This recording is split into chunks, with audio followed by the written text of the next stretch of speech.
Welcome back to another episode of V Rising. In this episode, we'll be doing a few things. First, we'll be farming a few resources to expand our base. We'll look at the refunding mechanic found in the building tab.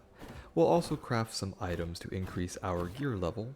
And finally, we'll build and explain the Blood Altar mechanic. V Rising is a game that has a healthy amount of farming in it.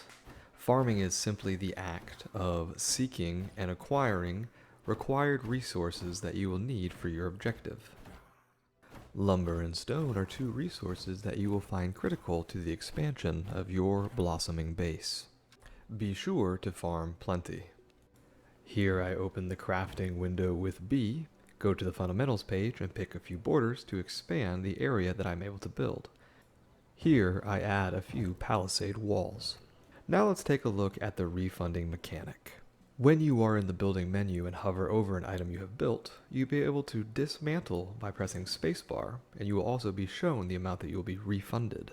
Here I am refunded 100% of this palisade wall and am able to put it back instantly. Do note that many plants will only say 75% refund. However, you will be given a complete seed and be able to replant the entire tree.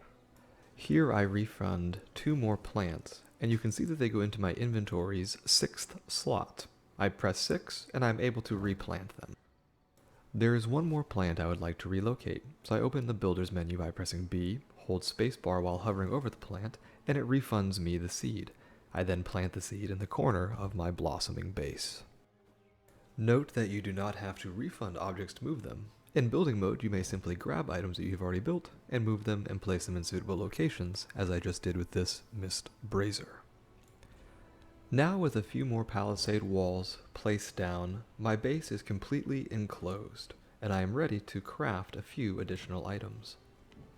The journal entry in the upper left-hand corner wants us to get to at least a gear level of 15. I have been crafting some planks so that I can now craft some additional weapons.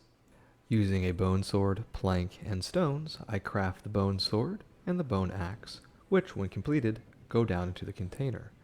I drag and drop the first sword over, but right-click the second to add it to my inventory.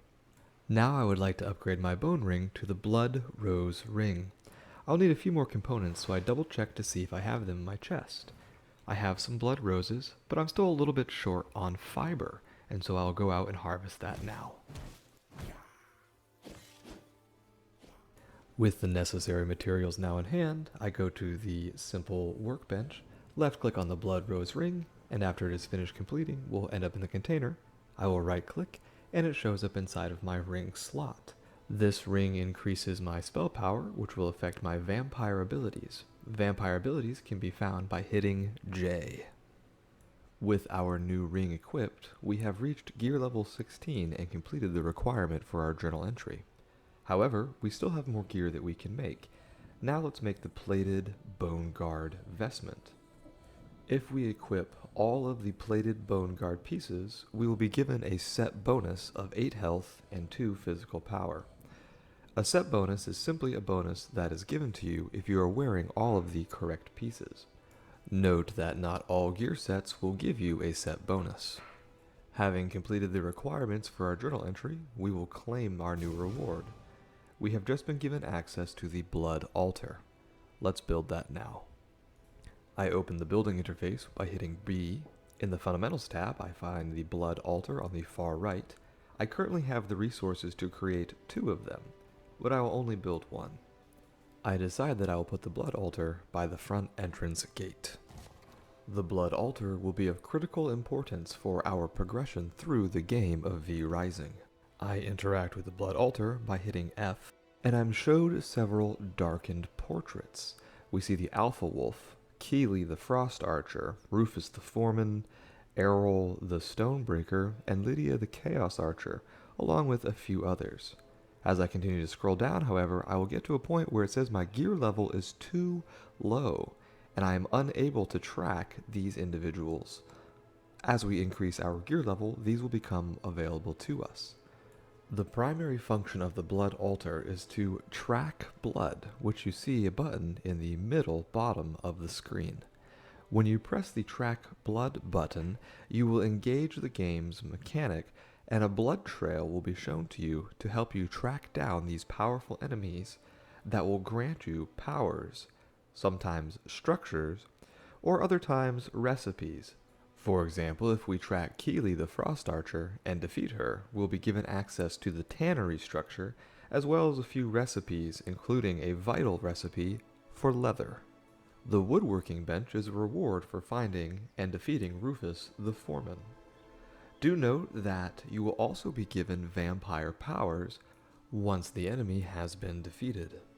You will not know which power which enemy gives you until you have defeated them. However, once they have been defeated, you will be able to come back and check to see the enemies you have defeated and which powers, structures, and recipes they have given to you. If you are ever unsure about how to progress in V Rising, you should check your journal entry in the upper left-hand corner. You should also check your blood altar to see if there is a new structure or recipe that will be vital for your continuation of the game.